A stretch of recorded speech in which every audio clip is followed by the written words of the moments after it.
Hello from Bugeye Guys. This is a car that is full of original features, not to mention this non-original gas-fired heater that was an add-on in the 50s. But other than that, this car has all kinds of cool original stuff, and I want to give you a tour of my 14 favorite superbly original and rare features that you just don't find on Austin Healey Sprites. So let's dive in with number 14, and it starts with the Heritage Certificate.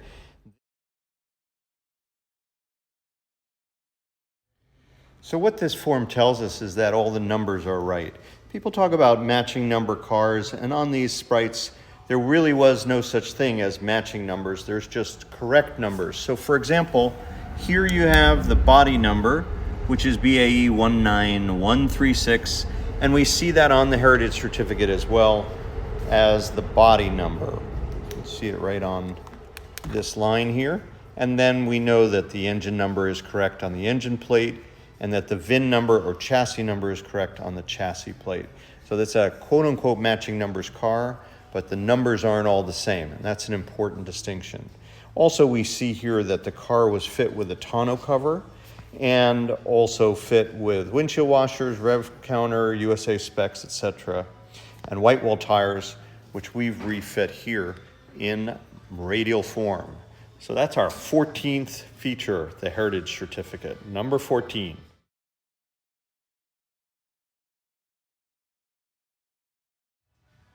Number 13 is this little rivet right here. These are the original door pockets, and you do not find these very often, especially in this condition. So it's kind of nice to have this time capsule. And the way these were built was actually with a screw here and a rivet at the bottom. And I guess that stopped them from falling out if the screw fell out, but that's how they did it at the factory, one rivet. And that's number 13.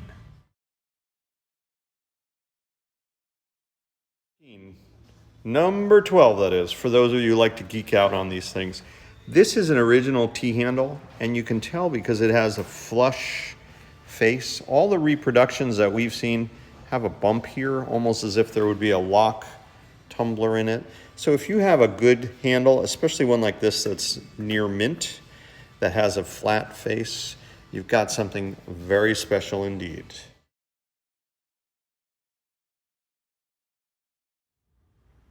Number 11, the safety catch. Now this is interesting. On the bonnets on these cars, you had this twist fitting, and that moves some pins that you could see right there. Those pins engaged in these plates. That's nothing too earth-shattering. We do that all the time. But most of these cars have long since had these things bent up and removed. It was a crazy system that they added. It engaged in this square hole here, and that's why you tend to see the paint removed all around this box. So this safety catch would be if your twist fitting wasn't working and you exceeded terminal velocity, which would be the amount of wind required to lift one of these noses up while you were on the move. Of course, a fiberglass nose needs a catch because it's light enough to lift, but without these, a Bugeye steel bonnet is just too heavy to really make a difference. But nonetheless, this is an original feature with this spring, and it's nice to see it here intact on this particular car.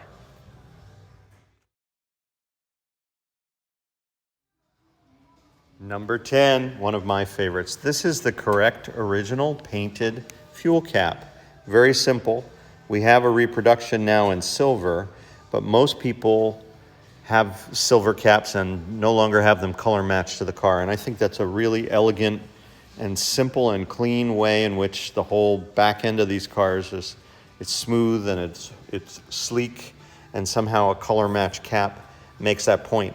It's very interesting in terms of modern cars where you would never have a removable and losable piece like this. Many of these I'm sure got left on gas station pumps, or they got stored on their back and scratched by leaving them upside down. But it's a nice thing when you have it, and of course you need to take good care of it.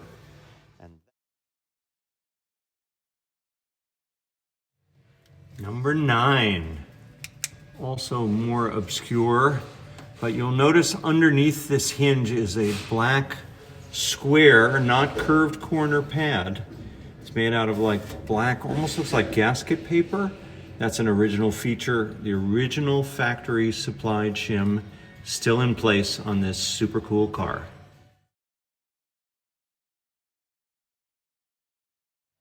Number 8, these goopy features, which nobody wants to see on their freshly restored car, are actually the factory seam sealer signature, if you will. All this black stuff is the sealant that they applied to this union between this flange here and the footwell box.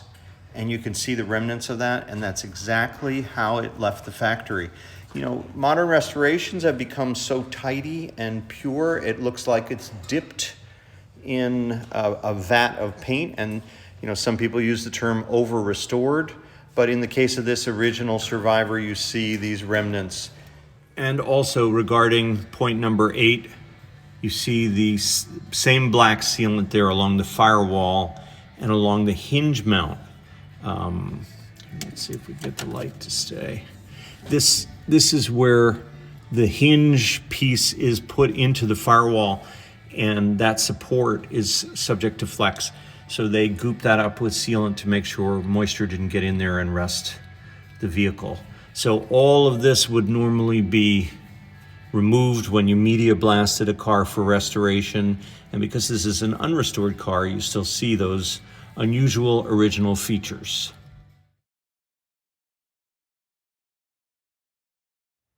Number 7 of original cool features. This is an anodized stanchion. You almost never see them this way because the anodizing starts to fracture and people polish these and remove this coating. So we have them polished and even chromed, although chrome never sticks to aluminum very well, it seems. But powder coated and painted and everything else. Don't be confused. The earliest cars, they were painted by the factory, but for all cars after 5,500 or so, they were anodized just like this. This is for the larger after 5,500 windshield assembly. And that anodizing is almost always gone. And it's amazing testament that this survived as well as it did because it's superbly clean. It has this kind of slightly yellow hue, and that's the original anodizing on this Bugeye.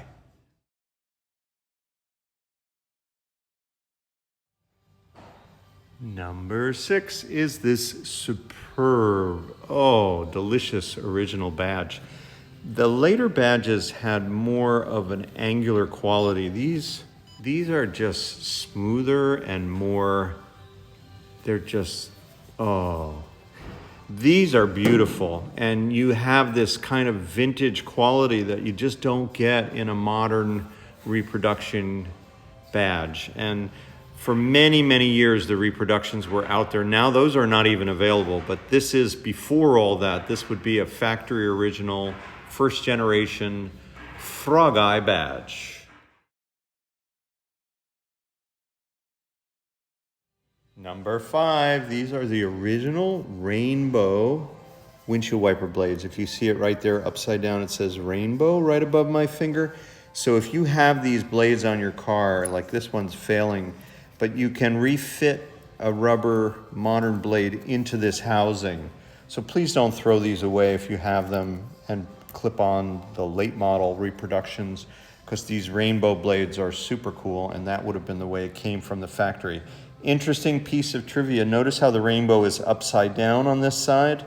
Well, if you have a proper English frog eye, the wipers would be parking on the other side. You might know that the wiper park is adjustable, so if you had a right-hand drive car, rainbow would be upright on the proper side of the vehicle. Here in the US of A, we never have that luxury because almost all of our cars are left-hand drive.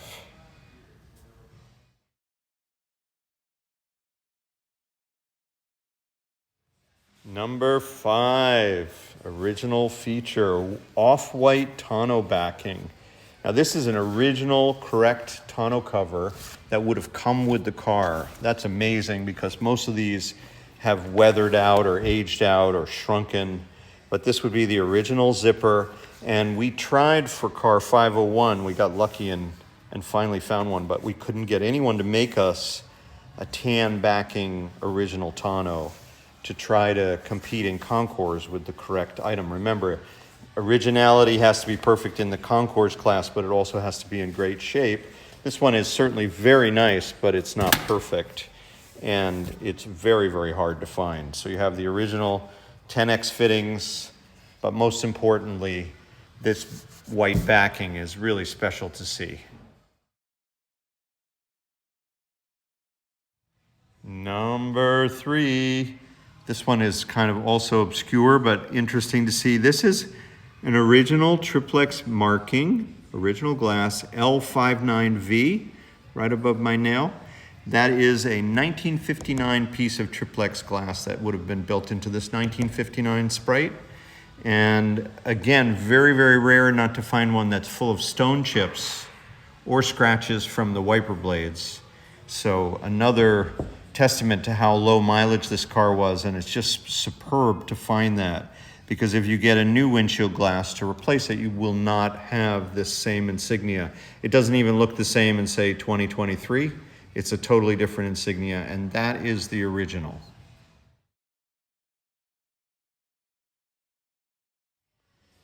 Number 2. The number 2 feature is this dashboard numbering, which is a little hard for me to show you, but let's see if we can get in here. That is the original crayon. You see it says WW, windshield washer, RC, and RCW, W, and MPH. Those are all factory add-ons. When this dashboard was pulled aside, and then off to the right, more in the middle of your screen, you'll see 18866. It's the car 18863. So they would have taken this dashboard, let's try this light, and put it aside for this particular car. There you go, you might be able to see it a little better. But what's special about this car is not just that we know it was fit with a rev counter, because that was quote unquote an option, but they marked it for almost all US cars, you'll see that. And same with the windshield washer and the mile per hour instead of kilometers per hour. But what's spectacular is that it is such a beautiful yellow. It looks like it was just drawn on there yesterday.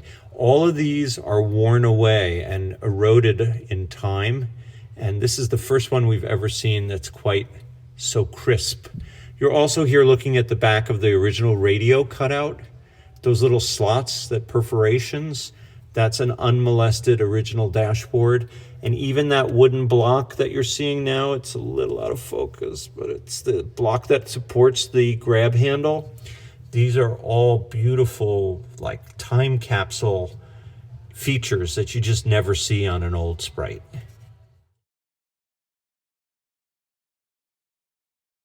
And the number 1 feature that is rare and original, drum roll please, is these amazing rubber mats. Now, on these cars had from the factory a thin rubber mat like you see here along the tunnel, and then also this area right here was part of this footwell mat, and it curled up under like so, and then came over this cross member and down into the cockpit. And you do not see these in this condition. I mean, it's really stunning. This one has one crack in the center, but most of these that we've seen over the years have been lacy and, I mean, just so bad you can't even take them off to replace them without them just exploding into pieces. Let's look at the other side. There's this great lift to fill portion of the mat for the transmission fill. If you're wondering where to fill your transmission, it says right there, lift mat to fill. And that was how you did it. You see there's this flange on the front of the rubber mat, and there's the same thing on the driver's side. Just spectacular. We have a reproduction of this. It's made out of fabric that we offer in our catalog for Sprite parts, which is Bugeye parts. But you cannot find, even if you found a brand new one of these, chances are from time and age, it wouldn't look this good. So that is the coveted original rubber mat set. And that is our 14 favorite superbly original features on this wonderful car here from Bugeye Guys.